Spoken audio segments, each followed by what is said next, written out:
ना। Hello students, welcome my YouTube channel Laltesh Tiwari English classes. आज हम REET level first and second के इंग्लिश के सिलेबस के बारे में अध्ययन करेंगे। और तो देखिए, रीड लेवल में जो सिलेबस है, लिटरेचर,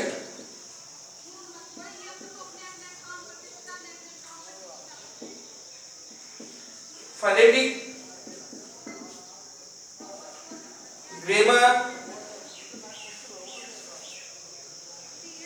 और फोर्थ टीचिंग मेथड।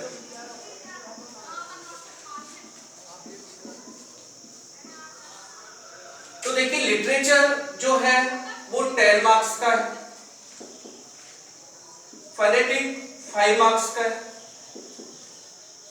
ग्रामर ये भी 5 मार्क्स, और जो टीचिंग मेथड्स है वो 10 मार्क्स। इस तरीके से टोटल 30 मार्क्स की आपकी इंग्लिश के क्वेश्चंस आएंगे। तो आज हम फोनेटिक, जो कि बहुत ही एक टिपिकल टॉपिक है, बहुतों को समझ में नहीं आता है। यदि आपको फोनेटिक नहीं आते हैं तो आप समझ सकते हो कि आप इंग्लिश टू इंग्लिश डिक्शनरी को कंसल्ट नहीं कर सकते। लेकिन आज मेरी वीडियो में एंड तक बने रहना है आपको, और मेरा दावा है कि आप चुटकियों में फोनेटिक सीख जाओगे, इंग्लिश टू इंग्लिश डिक्शनरी को कंसल्ट करना सीख जाओगे। बस आपको मेरी वीडियो में एंड तक बने रहना है।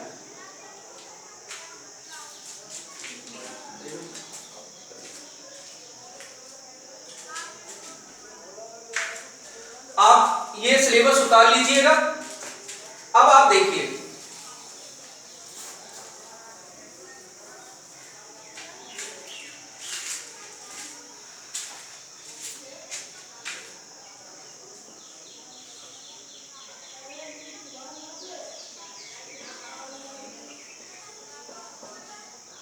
इसको हम फोनेटिक नहीं बोलेंगे, फोनेटिक।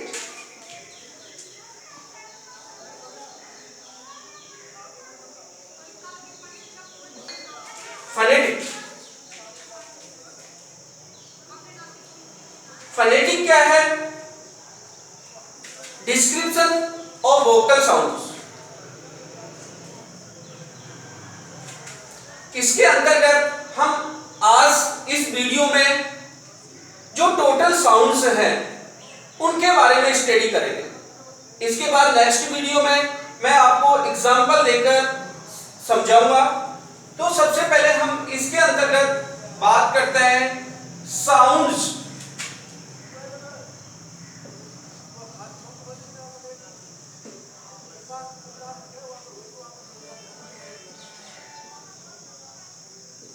साउंड्स, यदि हम हिंदी में भी बात करें कि जो स्वर होते हैं, स्वर जो ध्वनियां होती हैं वो 11 होती है, और व्यंजन जो ध्वनियां होती है वो 33 होती है। इस तरीके से टोटल 44 ध्वनियां हिंदी में स्वर और व्यंजन को मिलाकर होती है। उसी प्रकार से अंग्रेजी में भी टोटल 44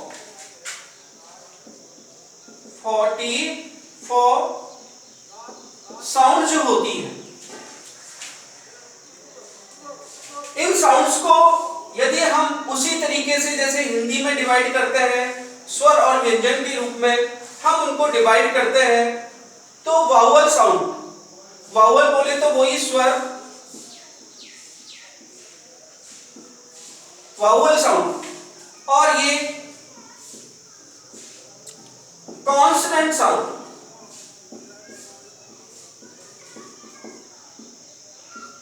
व्यंजन।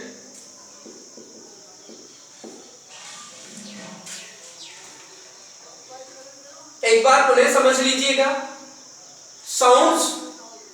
ये क्वेश्चन आपको रीट में भी आ चुका है कि how many sounds in English, तो देन यू से कि there are 44 sounds in English. These sounds are divided into two parts, vowel sounds and consonant sounds। जो vowel sounds हैं वो 20 हैं,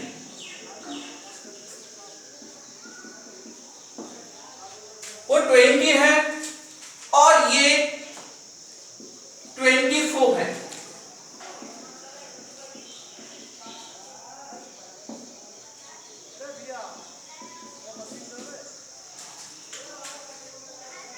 प्लस 24 बराबर 44 साउंड्स। यहां तक आपका बिल्कुल क्लियर है। मैं समझता हूं कि आपको समझ में आ गया होगा। अगर आपसे पूछा जाए how many sounds in English, तो देन यू से 44 साउंड्स। यदि आपसे पूछा जाए हाउ मेनी वावल साउंड्स, तो देन यू से 20 साउंड। यदि आपसे पूछा जाए हाउ मेनी कॉन्सोनेंट साउंड, तो देन यू से 24। अब हम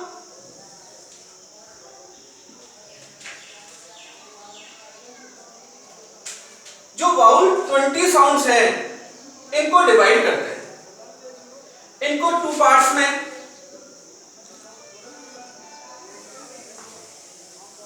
मोनोफोन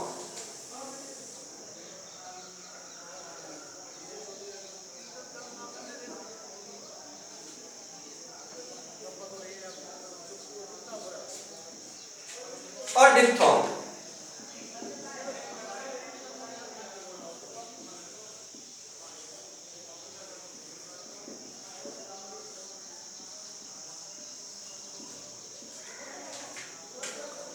मोनोफोन एंड डिप्थोन, इसको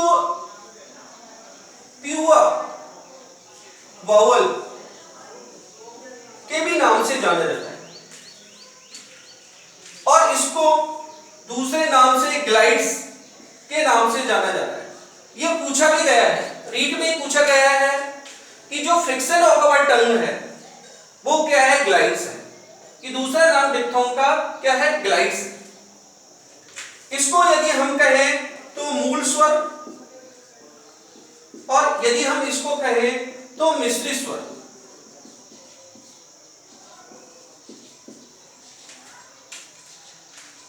तो मोनोफोन जो साउंड है वो 12 है और जो डिप्थोन है वो 8 है।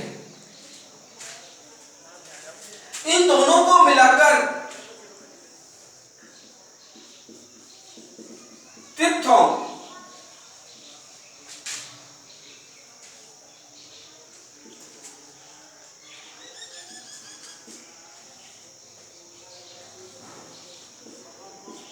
ट्रिप्थोन साउंड भी बनती है, जो टोटल 5।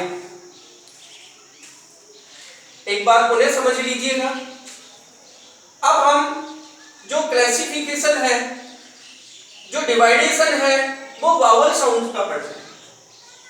यदि आपसे पूछा जाए कि हाउ मेनी वावल साउंड, तो देन यू से 20। ये 20 जो साउंड्स हैं उनको हमने मोनोफोन, डिप्थोन और ट्रिप्थोन इनमें डिवाइड कर दिया है। यदि हम बात करें मोनोफोन जो साउंड है वो टोटल 12 है और यदि हम डिप्थोन की बात करें तो वो 8 है, 8 है। और इन दोनों को मिलाकर जो ट्रिप्थोन साउंड बनती है वो टोटल 5 है।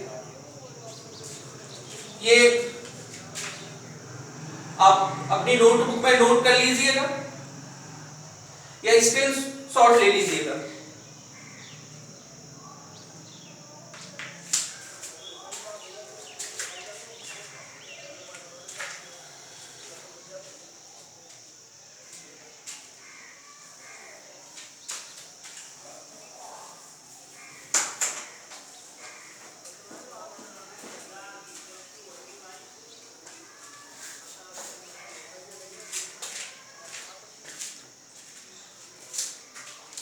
अब आप टोटल जो मोनोफोन साउंड्स हैं उनके बारे में हम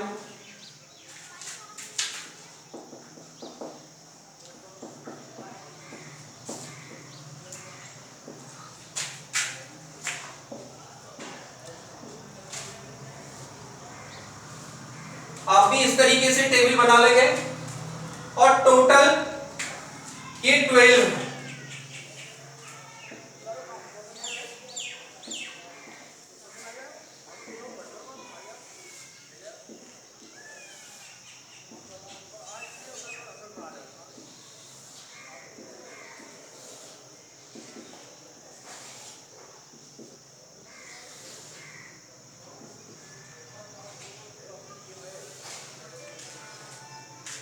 देखिए आपको बुक में इसका सीक्वेंस अलग मिल सकता है, लेकिन मैं आपको जिस सीक्वेंस से यहां पर आपको समझाऊंगा आपको उसी सीक्वेंस में याद करना है, जिससे यदि आपको कहीं गलती भी हो तो आपको तुरंत पता लग जाएगा। क्योंकि आपको सभी को ये ध्वनियां क्रम से ही याद है, तो आप क्रम से ही इनको याद करें। सबसे पहली जो ध्वनि है ए, अर्थात यहां पर ये हलंत लग गया तो समझ जाओ ए की शॉर्ट साउंड, लघु ध्वनि। फिर इसके बाद आपका पूरा ए है, इसका अर्थ होता है कि ए की लॉन्ग साउंड। इसके बाद आपको आ, इसके बाद आपको ई, इसके बाद बड़ी ई, इसके बाद ऊ, इसके बाद बड़ा ऊ, इसके बाद ए और इसके बाद आई। देखिए यहां तक आप बिल्कुल सीक्वेंस में याद कर दो। यदि आपको कहीं मिस होगा तो आपको तुरंत आपको पता लगेगा कि हमसे ये रह गया है। इसके बाद आपको ओ और ओ की लॉन्ग साउंड, ये तो शॉर्ट साउंड और ये लॉन्ग साउंड और ये दूसरी ध्वनि अर। ये टोटल 12 ध्वनियां हैं। अब हम इनके सिंबलों के बारे में बात करते हैं। तो इसका सिंबल इस तरीके से उल्टा ही बनेगा और जो फोनेटिक होता है वो क्रॉस वाइज तिरछी रेखाओं में रखा जाता है, तो हम तिरछी रेखा खींच देंगे। इसके बाद फुल है, ये कट साउंड होगी। इसके बाद आ आपको इस तरीके से भी मिल जाएगा। फिर इसके बाद ई। सही सिंबल तो ये है, लेकिन आरपीएससी के कई जो अब तक एग्जाम हुई है उनमें आपको इस तरीके का भी आ जाए, तो इसी को मान लेना है। इसी तरीके से आपका ई आपको इस तरीके का भी मिल सकता है और इस तरीके का। सही तो ये वाला है, लेकिन आरपीएससी में इस तरीके के सिंबल भी आए हैं, तो इससे आपको घबराने वाली बात नहीं है। इसके बाद आपका ऊ का ये होगा। एक बार सेकंड ग्रेड में आपको ऊ का इस तरीके से भी सिंबल बना दिया गया था, तो आप घबराए नहीं। बेटर ये है यदि आपको इस तरीके का भी मिलता है तो आपको इस तरीके का समझ लेना है। वही ऊ और इस तरीके का ए का ये हो गया। आई का देखिए ई बना दो और उसमें उल्टा ई बना दो, ये इस तरीके का हो गया। ओ का सिंबल इस तरीके का ये भी है और आपका इस तरीके का भी है।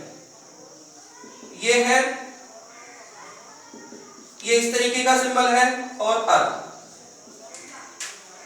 तो आप देखते हो कि मोनोफोन जो हमारी 12 जो साउंड है उनको हमने 12 साउंड में डिवाइड किया।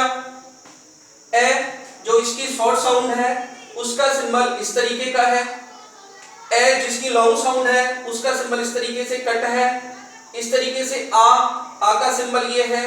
ई इसका सिंबल इस तरीके से है, बड़ी। तो आप देख रहे हो कि इन सभी के सिंबल आपको सबसे पहले याद करना है। अब हम इधर ही डिप्थोंग जो कि टोटल 8 ध्वनियां हैं, इनके बारे में हम अध्ययन करते हैं। आपको उसी तरीके से ये सीरियल नंबर हो गया, ये आपकी यहां पर हिंदी साउंड हो जाएगी और यहां पर उसका सिंबल हो जाएगा। तो देखिए आपको इसको भी इसी क्रम से याद करना है जैसे मैं बता रहा हूं आपको बुक में क्रम चेंज मिल सकता है, लेकिन उस बुक के क्रम को जब याद करोगे तो हो सकता है आप कहीं भूल रहे हो तो पता नहीं लगेगा, लेकिन यहां पर आपको 100% पता लगेगा। डिप्थोंग का अर्थ होता है मिश्रित स्वर, अर्थात जो 2 स्वरों से मिलकर बने हैं। सबसे पहले हम जब मिलाएंगे तो पहले आ और प्लस ई को मिलाया तो एक ध्वनि आ गई क्या, आई की आ गई। तो आई का सिंबल इस तरीके का हो जाएगा। इसके बाद जो दूसरी जो ध्वनि है ओई, ये आपका इस तरीके का सिंबल हो जाएगा, आई ओई। इस तरीके से आउ, ये आपको इस तरीके से भी मिल सकता है। इसी तरीके से जहां पर ओ है या औ, दोनों का सिंबल जैसे आपको ऊपर है वैसा का वैसा नीचे है। तो आपको याद रखना है कि चार तो आके हैं, इसके बाद आपको आ के बाद ई आता है तो एक ध्वनि होगी ई है। इसका सिंबल इस तरीके से हो गया, ई का सिंबल ये है, ए का ये है। इसके बाद ई के बाद आता है ऊ, ऊ है, ये आपका सिंबल हो गया। इसके बाद आपका ए आता है और इसके बाद आपका सिंबल ए ही आता है। तो आप पुनः देखिएगा, डिप्थोंग में 8 जो साउंड है, आई ओई, आउ औ, ई है, ऊ है, ए है और ए। आपको बस थोड़ी प्रैक्टिस करनी है। जब आपको मोनोफोन साउंड आ जाएंगे तो आपको फिर डिप्थोंग साउंड लिखने में इतनी प्रॉब्लम नहीं आएगी। जैसे आ, दोनों को मिला रहे तो विसर्ग हट गया और उसके बाद आपको ई है, ई का सिंबल लिख दिया। तो आपको मोनोफोन साउंड हो गई और डिप्थोंग साउंड हो गई। आप इसका स्क्रीनशॉट ले लीजिएगा। अभी हम कॉन्सोनेंट साउंड के बारे में पढ़ते हैं।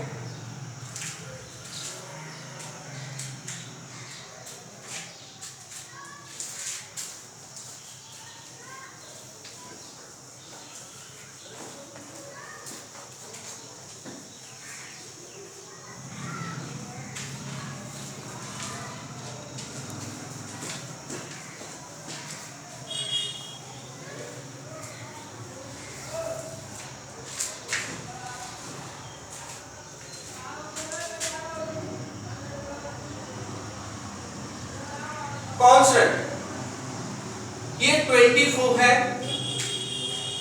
सबसे पहले आप देखिएगा,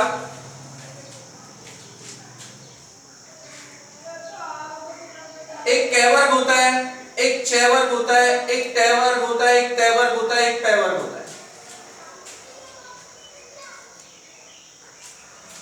प्रत्येक वर्ग में 5 वर्ण होते हैं, ये आप सब जानते हो। तो सबसे पहले और व्यंजन भी कैसे शुरू होते हैं, तो हम भी यहां से, ये आपका सीरियल नंबर हो गया, ये आपकी हिंदी साउंड हो गई और ये आपका सिंबल हो गया। तो देखिए सबसे पहले आपका कै, कै का सिंबल जो होगा वो के, इस तरीके का बनेगा। इसमें आपको याद करने में कोई प्रॉब्लम नहीं है, क्योंकि कै का जैसे आप के बनाते हो उसी तरीके से। दूसरा हम बात करते हैं, अब आपको खे की कोई ध्वनि नहीं होगी। अब आपको यहां पर गे, गे का सिंबल जी की तरह है। तो कै वर्ग में से केवल हम कै और कै लेंगे। अब आपको ना तो खे की कोई ध्वनि है और ना घे की कोई ध्वनि है। अब मान लो आपको GHOST घोष्ट नहीं पढ़ोगे, इसको क्या पढ़ोगे, गोष्ट। और जहां पर ओ का है वहां औ ध्वनि निकालिए, गौष्ट। इस तरीके से आप इसका जल करोगे। तो ये तो आपका कै वर्ग हो गया। इसके बाद आपका चै वर्ग, चै वर्ग में आपको चै, तो देखिए चै की आपको सिंबल देख लीजिए इस तरीके का बनेगा। तो आपको एक तो ये सिंबल याद करना है। इसके बाद आपको चै में ही छह नहीं होगा, छह की कोई ध्वनि नहीं होगी। इसके बाद आपको जय की ध्वनि होगी।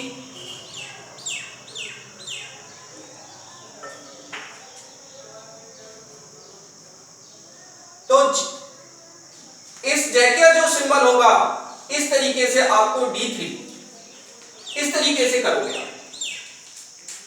इस तरीके से एक जय, इसमें मैं आपको जब एग्जाम्पल के माध्यम से समझाऊंगा तब आपको दोनों में अंतर बताऊंगा। इसका सिंबल जेड होता है, तो ये भी आपको याद करना है। तो ये तो आपको अब ना झ झंडा की भी कोई ध्वनि नहीं होगी। तो च वर्ग में से हमने दो वर्ण ले लिए, कौन कौन सा? च ज। इसके बाद आपका ट वर्ग आता है। ट, इसका टी सिंबल होता है। अब ट के बाद देखिए ठ नहीं आएगा। अब मान लो आप ठू बोलते हो, इसको तू बोल रहा है, ये ध्यान रखना, ठ की कोई ध्वनि नहीं आएगी। ट हो गया और इसके बाद आपको ड की ध्वनि होगी, इसका सिंबल डी होगा। तो हमारा क वर्ग हो गया, च वर्ग हो गया और ट वर्ग हो गया। आपको इस तरीके से याद करना है। अब त वाले ग्रुप में देखिएगा आपको थ, द और न, ये तीन ध्वनियां याद करनी है, थ की, द की और न की। थ का जो सिंबल होगा वो इस तरीके का होगा, द का जो सिंबल होगा वो इस तरीके से होगा और न का सिंबल इस तरीके का होगा। तो आपको देखिए एक तो इसको याद करना है, एक इसको याद करना है। अभी तक हमने 10 में से 5 वर्ण ऐसे निकाले जिनका सिंबल हमें याद करना है, क्योंकि वो सिंबल बिल्कुल डिफरेंट है। तो त वर्ग हो गया। इसके बाद हम प वर्ग से बात करते हैं।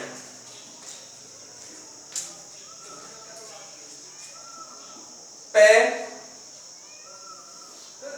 फ, व और मैं, अर्थात प वर्ग में से भ को नहीं लेंगे, इसको नहीं लेंगे और चारों वर्ण को लेंगे। तो प का सिंबल आपका पी हो गया, फ का इस तरीके का फ सिंबल हो गया, व हो गया और मैं हो गया। इस तरीके से हमने पांचों जो वर्ग है उनको याद कर लिया है। इसके बाद देखिए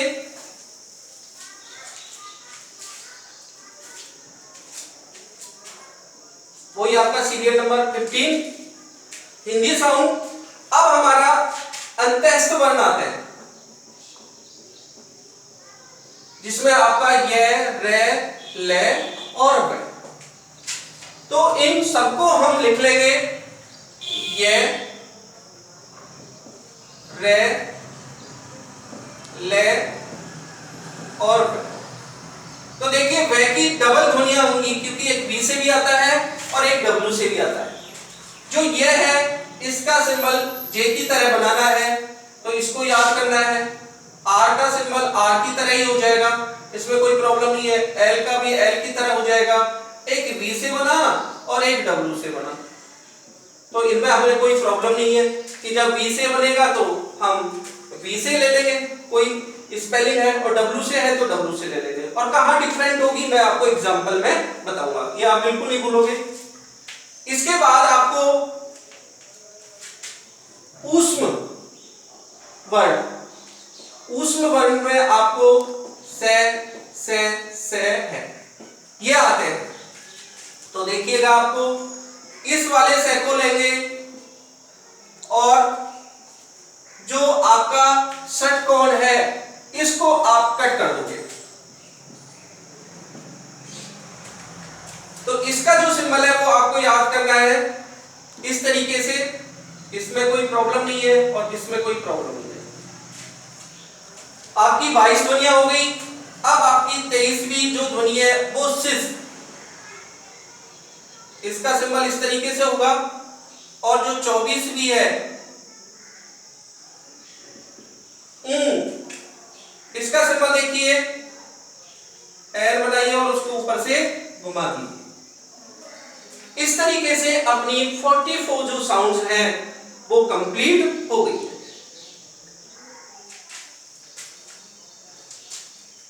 इस वीडियो में केवल आपको एक बार जितनी भी हिंदी साउंड है उनको याद कर लीजिए और इनके जो सिंबल है वो याद कर लीजिए। मैं चाहता हूं कि आपको ये वीडियो बहुत अच्छी लगी होगी, और यदि आपको अच्छी लगी है तो कृपया करके इसको लाइक करें, शेयर करें, सब्सक्राइब करें। Thank you.